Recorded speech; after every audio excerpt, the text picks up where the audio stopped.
What's going on, guys? Joe with Total Justice Gaming here with another bot talk. We are going to be looking at a deck that we looked at in its infancy form. I talked to Isaac. This is based off Isaac's draft deck or seal deck that won him the seal game a couple weeks ago. We sat down, we talked about it. He came up with his own variant. I asked him if I could run this on bot talk because he was still trying to get his version together and tighten up some stuff, and I went ahead and tightened up the deck on my own. I did get permission from Isaac to go ahead and run this. So this is what we affectionately call Astrotrash. This is a blue-black-green deck. It runs Raider Chopshop, Captain Astrotrain, and Raider Tailwind. The point of the deck is to draw a ridiculous amount of cards with some mild healing and then just run Astrotrain into anything you want dead. Very, very straightforward, but it has quite a bit of complexities. We ran it against another deck, pardon, which I dubbed Ladies' Night at Swerves. We may get to that deck a little bit down the road. I don't really feel comfortable showing it because, in all honesty, that Ladies' Night at Swerves deck is just another very basic blue-black deck. It just runs Flame War, Wave 3 RC, Wave 3 Chromia, and starter deck Windblade. But enough about that deck. We are going to be looking at this deck. So we will run down the stats and we will talk about the characters. So first off is Raider Tailwind. He is one of the Micromasters. He is from the Airstrike Patrol. He is, I believe, their leader, actually. He is. Looking at the thing, he is a 3/8/1. He's Airstrike Patrol, plain and ranged. He has Stealth while untapped. And when one of your Airstrike Patrols battles and you flip a green pip, it gets +2/+1. So, in this deck, when Isaac was running it, he really actually didn't mess with Raider Tailwind too much. In fact, I don't think I ever saw him put him into bot mode. So, he would generally swing second or maybe third with him, depending on what the situation called for. He kept him in bot mode. He kept him in alt mode, stuck a pocket processor on him, didn't mess with him until he absolutely needed to continuously draw 2 cards for the turn. And since we run about 8 cards, he had a 1 in 5 chance to flip. I believe he was actually running 11. So he had a 1 in 4 chance to flip green, which would bump Tailwind up to a 5/2, which is very, very good stats. And then just hope he gets a decent amount of Pierce. Likewise, the same thing. I am missing 3 cards to mimic Isaac's deck fully. So I have a 1 in 5 chance as opposed to his 1 in 3 chance. But much like Isaac, I am merely going to be keeping him as a second or third attacker in the deck to just sit there and draw me extra cards, and they can't mess with him until it's the end of turn right before we reset. Moving on over to Chopshop. Raider Chopshop. This is the Wave 4 Chopshop. He is an Insecticon in melee. He is a 4/11/1 that says, when you flip to this mode, you may scrap a card with a green icon. If you do, repair 1 damage from each of the characters. If the scrap card has no other icons, meaning it's a mono green pip, repair 1 more damage from each of your characters. So, flip into him and pretty much heal 1 to heal 2. In bot mode, he is a 5/11/1 that says, when this swings, if you flip a green pip, repair 1 damage from itself. So, what this is doing, and from what I saw in the matches against him, is this was your predominant flipper. Astrotrain didn't really flip too much. In fact, I believe he kept him mostly in train mode until he was loaded up with equipment. Then he just went straight into bot mode. So your predominant flipper in this deck is going to be Raider Chopshop. Reason is we swing with him, we flip, we heal, then we flip again, pitch a card because we draw a lot of cards in this game. the amount of draw power we had in this deck was nuts when I was going up against him. So he just pretty much heals the board constantly. I would take Astrotrain down to 6, and in a matter of turns, he was back to full health. I would take Tailwind to 1, back to full health in no time. In the deck, this is your predominant flipper, your predominant transforming character, because you just want to swing with him, transform, swing for big beats, flip him, heal. And then finally, Astrotrain. Astrotrain is our triple changer. In Space Shuttle mode, which is Alt 1, he is a 5/14/2. When this swings with 1 upgrade, when he has at least 1 upgrade on him, when he defends, he gets +1 until the end of turn. Make him a 5/14/3, which is really good. In train mode, which I didn't really see him use a lot of, he is a 6/14/1 that says when he has 2 upgrades, he becomes an 8/14/1 until the end of turn. And then in bot mode, he is a 6/14/1 that says when he has at least 3 upgrades on him in battles, he gets +3/+3 until the end of battle. So pretty much what I saw was he would save Astrotrain, much like Tailwind. They would alternate between 2nd and 3rd. And depending on how many upgrades he got onto him, he was either just sitting there in Space Shuttle mode for the defense, making him a tank. There actually were times where he would just go first, and I would have to smash into a 3 defense character with a blue deck, meaning very, very hard to get through. And then once he got enough upgrades, we just shifted in there, and then he just pretty much said, okay, he dies, he dies, he dies. And it was a very straightforward beating. Moving into the Battlecar deck, we're going to be running 3 crew clubs. The crew clubs, let me see if I can focus a little more to make the wording a little bit better for you guys. There we go. Upgraded character has +1 damage for each upgrade, or +1 attack, excuse me. So we run 3 of these, that way we can get them onto Astrotrain. Astrotrain has to have 3 upgrades, so that's, once he gets that on there, that's +6/+3 if we aren't running another little card in the deck. It just goes great with Astrotrain. I mean, a 12 attack before swing is insane. Most things will die or be near death almost instantaneously from this. So we were running 3 copies of that. We are running 2 copies of Laser Cutlass. Laser Cutlass is there for Tailwind if we want to make him a more aggressive attacker. Or we just smack him onto Chopshop to make him a 6/3, which does do decent damage. We are running, of course, 3 copies of Handheld Blaster because double blues.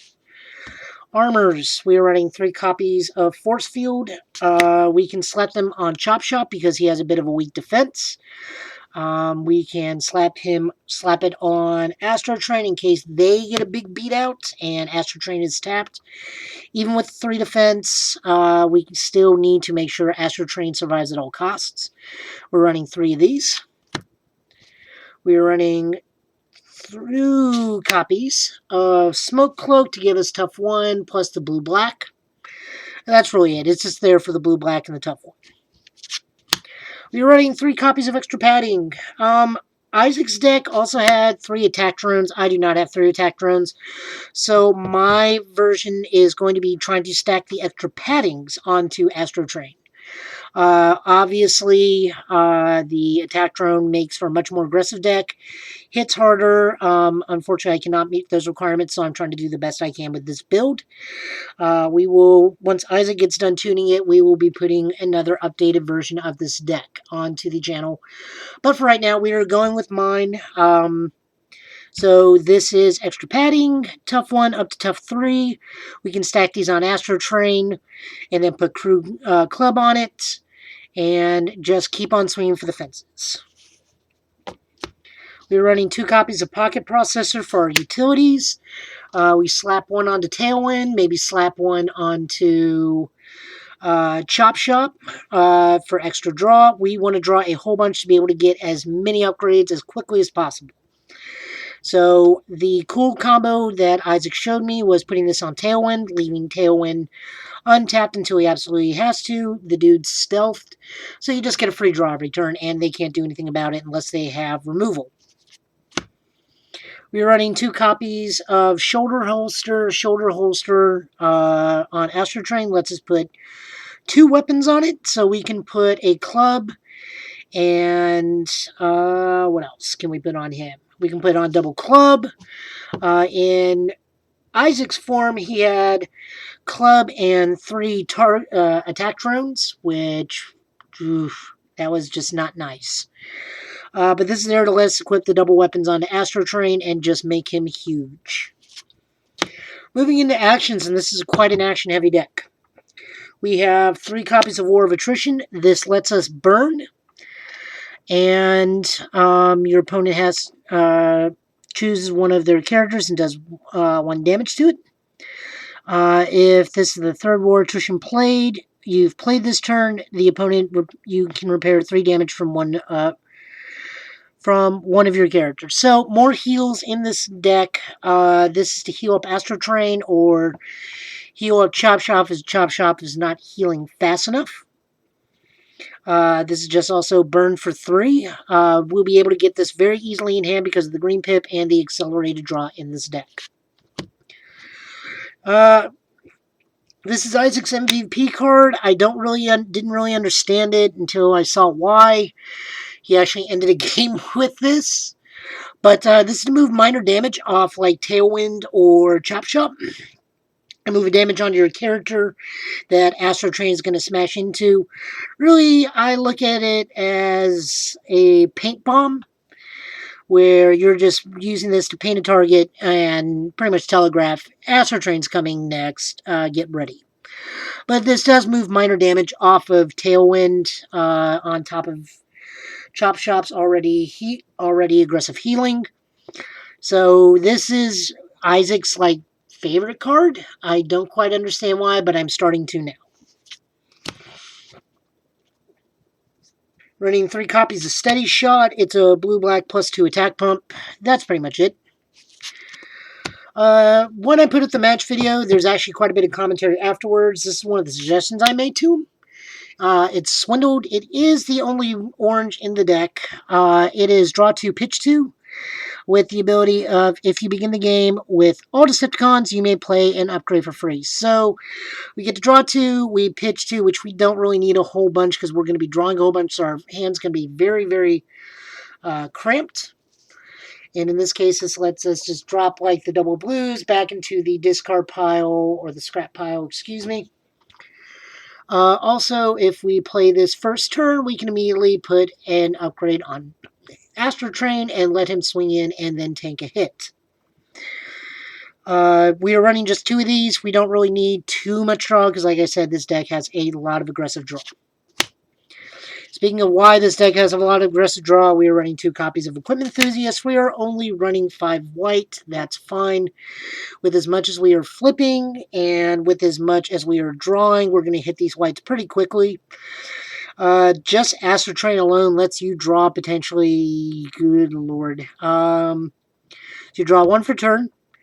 1 off Pocket Processor. If Astrotrain has 1, 2, 5, you can draw 6 cards just by playing Equipment Enthusiast. 2's really all you need. If you need a 3rd one, go for it. I only think you need 2. I saw Isaac only running 2, I believe, and that was more enough to just overload his hand and give him all the options. For secret actions, we are running 2 stable covers because there's a lot of Pierce going around right now. This lets us give anybody +1 defense. Chopshop is very, very weak in the butt. Astrotrain can potentially go up to a 4 in its shuttle mode, a 2 in bot and train mode. And it prevents Pierce from being used this turn.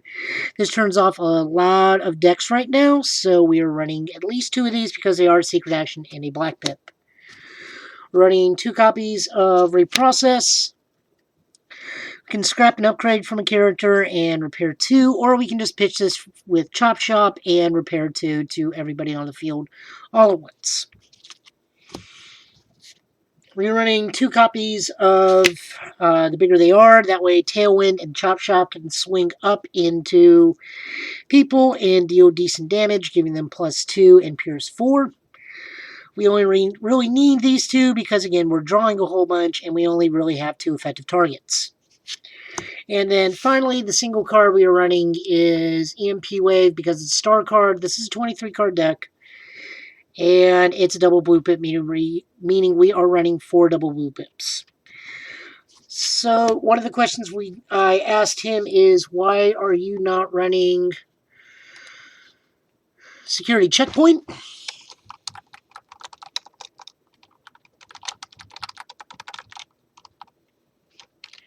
And let me pull up Security Checkpoint's wording because we had to look it up just to make sure it was worded correctly. Security Checkpoint. Each player reveals their hand and scraps all upgrades from it. We are running 8 weapons, 8 armors, and 4 utilities in a deck where we have to load down Astrotrain as quickly as possible. Running Security Checkpoint in this deck is actually counterproductive. I understand it's a free double blue pip. I even asked Isaac that. He goes, with as much as this draws, you may effectively, just from playing this, be getting rid of half your hand. Which would be filled up with all the equipments. So there is that. That is it right now, guys. Thanks so much for watching.